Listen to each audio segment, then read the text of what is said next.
Yeah. So this moves more, I think, in line with where we're at with postmodernism today. I think before there was kind of a general idea that postmodernism just talks about how you have these different cultures, and these cultures, you can't really say that they're wrong. Their beliefs are just, what their culture has told them. And so for you to judge, this society that hasn't had access to Western technology as native or as savage or whatever terminology that you want to hammer down on them would be, you're just viewing it through your own Western perspective or your own white perspective or your own whatever. Pick your bifurcation of what you aren't, as opposed to that.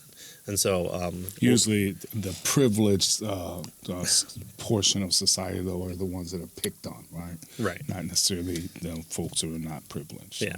Although it's always odd, because it always seems like people are always just speaking against those who claim to have the privilege, which seems to argue against their ideas. So for postmodernism, it is a form of anti-realism, the doctrine that reality depends for its character and possibly even its existence on our own minds. So that's kind of the Matrix type ideal there. Is we all form this collective of a giant battery, and our processing power is what determines what the view of reality is. And our good old friend Nietzsche is the one that coined the term anti-realism to describe his own views, and it's summed up to the slogan that there are no facts, only interpretations of those things.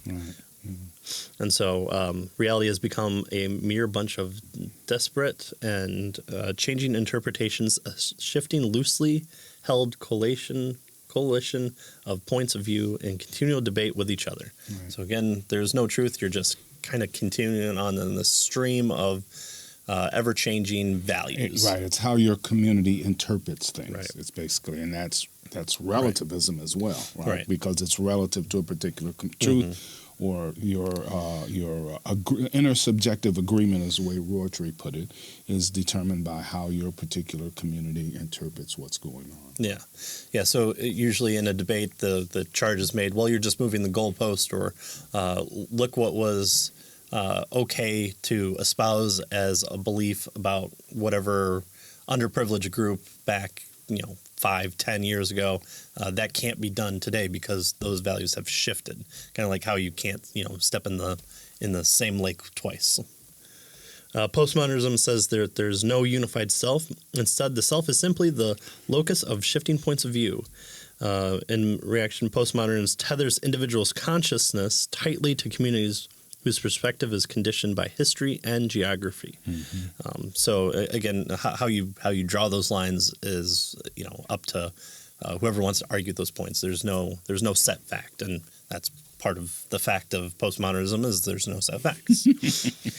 Ever since the golden calf of modernism is not considered true in any universal sense, like all other forms of knowledge, science is a social construction too. Postmodernists agree with Nietzsche, who wrote, all that conformity to law which oppresses us so much in the stars and in chemical processes coincides as at bottom with those properties which we bring to things. So again, it's very us dependent. So we're very kind of godlike in that respect.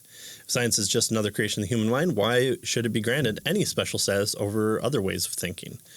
And if no objective or universal truth is out there, then any claim to have objective truth will be treated as nothing but an attempt by one interpretive community to impose its own limited subjective perspective on everyone else. An act of oppression, a power grab. However, so each community's views are equally plausible, and so you shouldn't try to impose your particular community's views on another community, right? Again, a universal standard that should be done for all types of these. So we'll get to that.